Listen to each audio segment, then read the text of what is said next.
নমস্কাৰ বন্ধুসকল, মোৰ চেনেলৰ জৰিয়তে আপোনালোক সকলোকে পোহৰৰ উৎসৱ দীপাৱলীৰ বহু শুভকামনা জনালোঁ।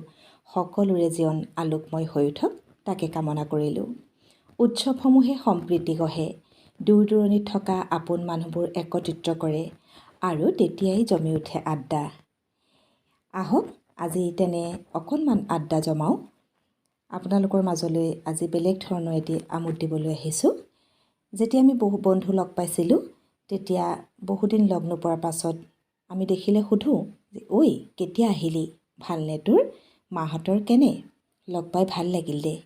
কিন্তু এই কথাকেইটা আমি বন্ধুৰ মাজত বেলেগ ধৰণে আদান প্ৰদান কৰিছিলোঁ। কেনেকৈ কৰিছিলোঁ এবাৰ শুনক।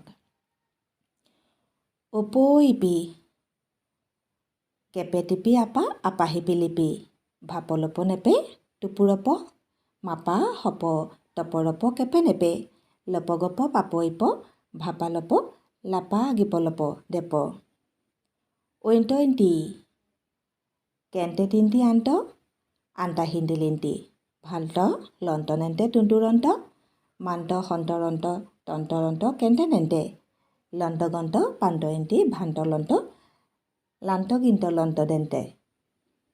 ঐ চৈ কেচকে তিস্তি আসা আসা হিচি লিচলি, ভাজভা লচল নেচনে টুস্তু ৰস্ৰ, মাছমা হচ টস্ত ৰস্ৰ কেচকে নেচনে, লচল গছক পাচপা ইচি ভাজভা লচল লাচলা গিচকি লচল দেচতে। ই ঐ তিয়াকে হিলিয়া নে ভাল ৰতু সতৰ মান একে, গলইপা লভা গিল্লা দে। এনেদৰে আমি বন্ধুৰ মাজত কথা আদান প্ৰদান কৰিছিলোঁ আৰু সেই সময়কণ জীপাল কৰি তুলিছিলোঁ। আপোনালোকৰ মাজতো ভগাই দিলোঁ। যদি কেতিয়াবা বিচাৰে তেনেহ'লে আপোনালোকেও চেষ্টা কৰি চাব পাৰে। পুনৰবাৰ আপোনালোকক পোহৰৰ উৎসৱ দীপাৱলীৰ শুভকামনা জনালোঁ। সকলো ভালে থাকক, মনৰ মলিনতা আঁতৰাই সকলোৰে জীৱন আলোকময় হৈ উঠক, পোহৰ হৈ উঠক। ধন্যবাদ।